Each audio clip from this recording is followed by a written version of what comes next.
Pero gusto ba ng nanay na nagsusugat ang anak? Gusto ba ng nanay na tinulukit yung sugat para mag-aaray ka? Hindi. Pero kailangan linisin kasi.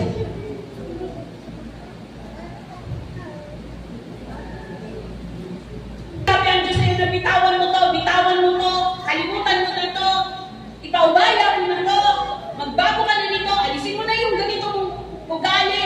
Pag may sinasabi ng Diyos na ganyan, syempre masakit. Kaya nakalagay doon, not to harm you. Kasi kapag tayo'y nasasaktan, akala mo, kinalimutan ka ng Diyos. Akala mo, inaapi ka ng Diyos. Pero hindi.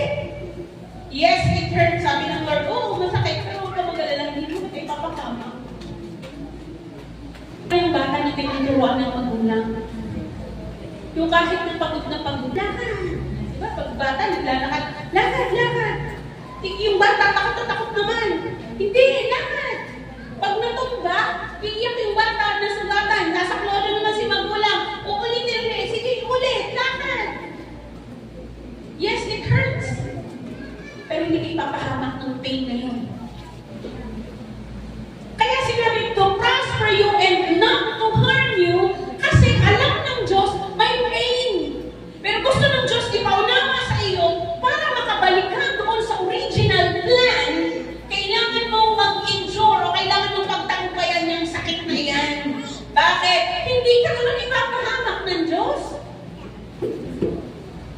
Ayoko na sa Lord, nagtagal ko nang nananalangin, hindi naman ako sinasagot. Bago po ko sama ng lupang inaani ko.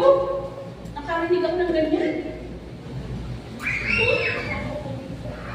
Baka naman kasi nakikipagbigilan ka pa sa Diyos, hindi rin pwede Lord tanggalin, ha? Lord, gusto ko po sa langit. O sige anak, ready na yung langit para sa'yo.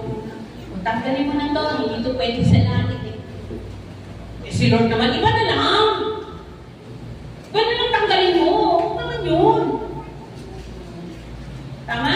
Nakikipag-bargain ka pa sa Diyos eh. Kasi God knows, masasaktan ka, iiyak ka. Pero alam din ng Diyos na hindi ka niya kaya ipahamak.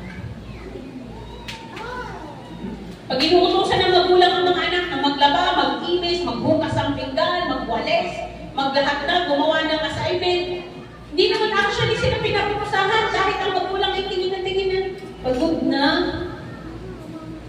Alam naman ang magulang kung pagod na ang bata o hindi.